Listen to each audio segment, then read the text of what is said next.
In October last year, speaking at the Kaduna Investment Forum, I said to Nigerians that if anyone told them that dealing with Nigeria post-2023 would be easy, they should not vote for that person.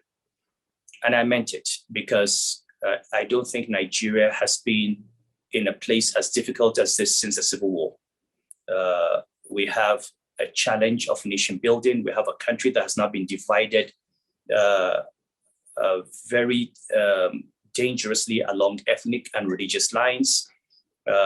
We have an economy that is in doldrums. And unfortunately, we seem to be having a dearth of leadership among political leaders. I think beyond defining what we want as a leader, we need to look critically as a country at the process through which our leaders emerge. Now, no process is perfect. We've seen in the United States, we've seen in the UK, that they have made mistakes with choosing their leaders.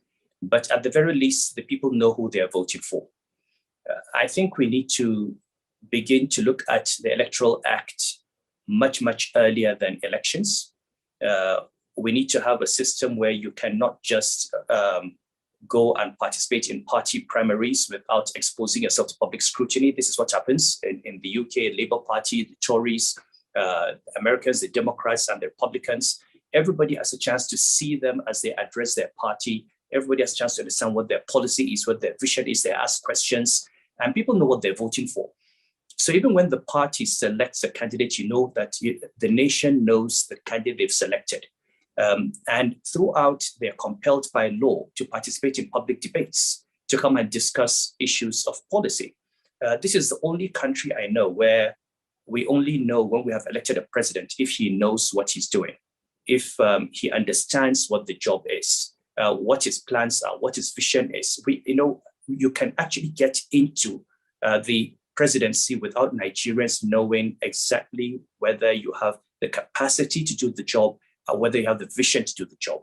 And I think beyond talking about the kind of leader we want and the kind of policies that we want, we need to now begin, and also beyond looking at the electoral process and the voting process, which is very flawed, but which can be improved upon with the Electoral Act. We need to expand that into the process through which parties bring up candidates and elections happen. And that the important thing is there must be an improvement in the transparency around, and the candidates must be compelled to face the country and discuss their issues and their vision. When we begin to do that, the parties themselves will be forced to give us candidates that can do the work. And we as Nigerians will at least have the good fortune of knowing that we knew what we were voting for when we voted for it. So these are elements, these are aspects of our democracy that I think need to be looked at, which we have not looked at sufficiently.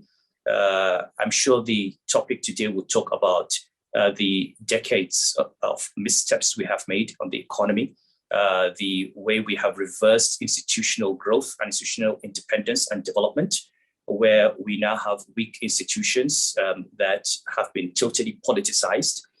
And those who are unelected officers who are supposed to be the safeguard for our economy, for our polity, for our society, have become politicized. And there is now little difference between those who are elected and those who are unelected. Everything is political. People have questions about regulations. They have questions about policing. They have questions about the judiciary. They have questions about the electoral umpire. And I think we need to we had made some progress many years back, which has not been reversed, but we need to go back to rebuilding institutions and asserting their independence and ensuring that they protect the democracy and the economy that we all live in. I would like to wish each and every one of you a very happy day, and I wish Itwa happy 62nd birthday. I'll head in there in a few months, inshallah, and I'll be joining you. So thank goodness it's the same year, so you can't claim you're a year older than me. I would like to, again, thank you, Itra, for your friendship. Thank you for being who you are. Encourage you to continue being who you are, to continue standing up for those values that you've always had, and to continue to have hope in this country, because if we lose hope, then the next generation is finished.